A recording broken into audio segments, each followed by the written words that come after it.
thank everyone to the James R. Walter Memorial Bench dedication. It started as an idea about a year ago after Jim's passing. And at that, we will begin with an invocation. Scott, would you be so kind as to do the invocation? We can stand as you're able and remove your hats. As we gather here in the harbor of your safety, we thank you for fellowship and family. We ask that you will strengthen us, restore us, and inspire us with your love. Lord, would you fill us with your peace, so that as we journey onwards, we would pour out your love and grace to others. We ask that our souls would catch the wind of your Spirit, so that we would take your promises to all the earth. Amen.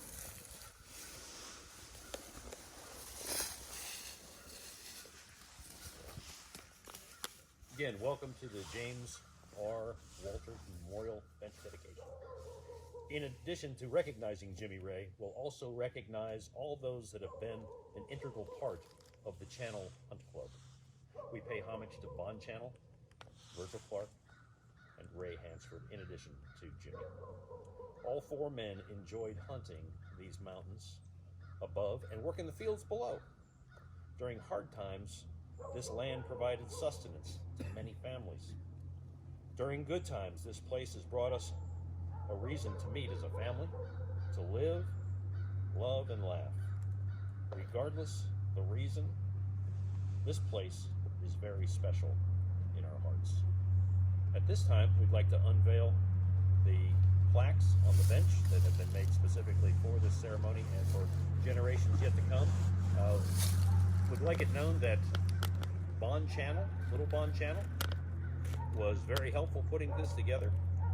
Patrick, of course, was a great help that we appreciate, and I had a small part in it. So at this time, if we could unveil the plaque.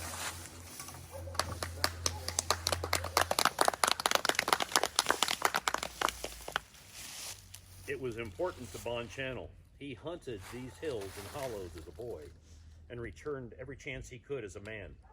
Bonn taught school in Bowie, Maryland, but this place was always in his heart. He had a favorite hollow not far from here, where he was known to take many deer over the years, and many deer in a year. Bonn retired and moved back here, built a home in Huttonsville, and was a known fixture at the farm. Even today, the name Bonn Channell, a lot of weight is given to it among neighbors, those that knew him and those who didn't. Vergil Clark loved to come here to hunt in his own special way. Vergil hunted under a tall oak. When the autumn came and the leaves fell, Vergil found peace, falling asleep early in the morning and waking up late evening to go home. This was his routine, in which he was very pleased. He was never known to have harvested a deer, but he enjoyed days and days of enjoyable naps.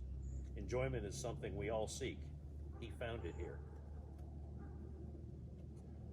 Ray Hansford, like Bonn Channell, spent his youth in these mountains. Moving here forever in the early 1970s, Ray enjoyed the farm as it was known. He built a lean-to perched atop a knoll where he outfitted it with a stove, tables, and chairs. He would perk coffee, prepare meals, and play rummy. As a deer happened to meander by, he would easily shoot it and continue with his day in the lean-to. For many years, he would till the soil and plant beautiful crops down below.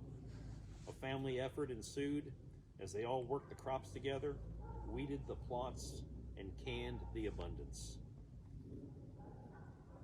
And finally, Jimmy Ray Walters, to whom we dedicate the bench, was a friend and neighbor of Bonn Channell's in Bowie, Maryland.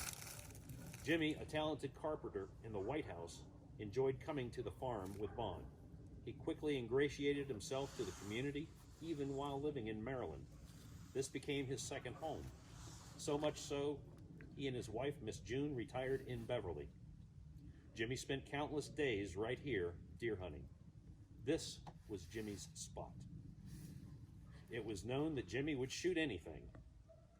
One story goes that he shot a 6-point buck right here, and that buck rolled down the hill, breaking off 4 of its antler tines in the process, turning it magically into a spiked buck. A feat only recently repeated. All these stories, some true, some not, make this place special in all our hearts. At this time, I'd like for each of you, as you would, share a moment you recall or thoughts you may have about the farm, now the Channell Hunt Club.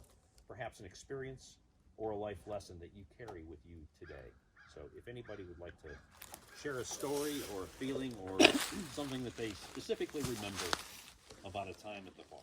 I remember the first time that I shot a deer, and Daddy taught me how to gut it. And I had to do it myself, but he walked me through the whole thing. Same. It was a gut shot.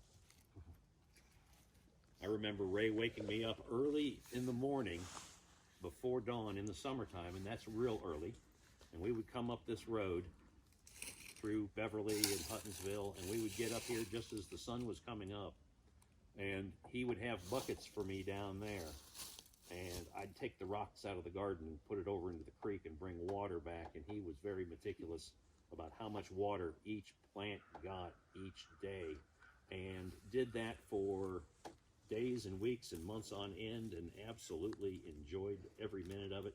And he paid me for each of those days that I worked, and I appreciated that.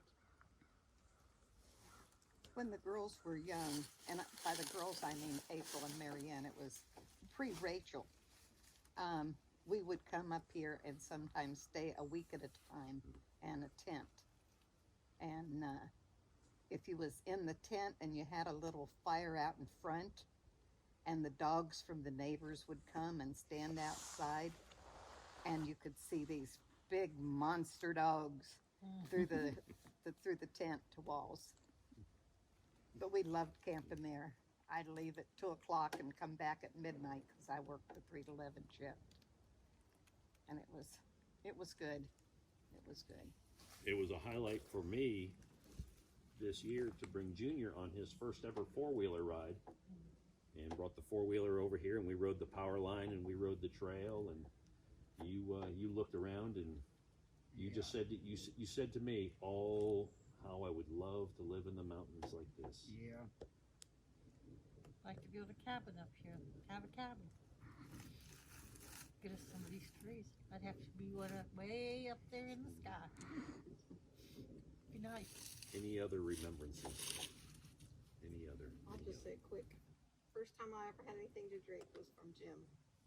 Some blackberry brandy down there. I actually remember that one. I remembered it must have been You were more than walking a little straight. drink. Oh, goodness. And one person that isn't with us that does hunt here is Carlos Carvala down in Puerto Rico. And Carlos, his stand is right up there, and it's always fun whenever we can hunt with Carlos. He's just a member of the family as anyone else. Yep, he shoots two-legged deer. Two-legged deer. Any other remembrances? If not, Scott, could you please give us the benediction?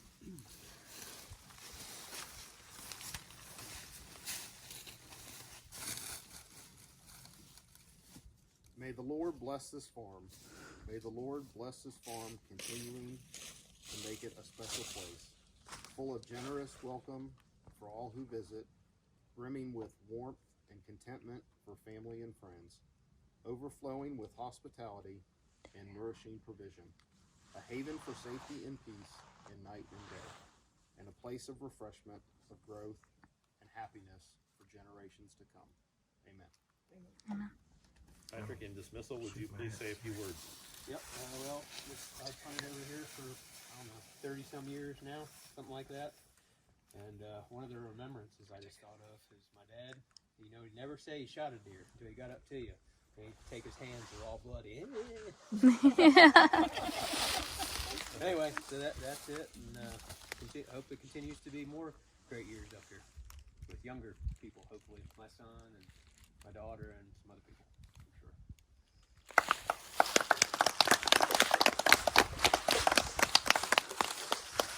Awesome.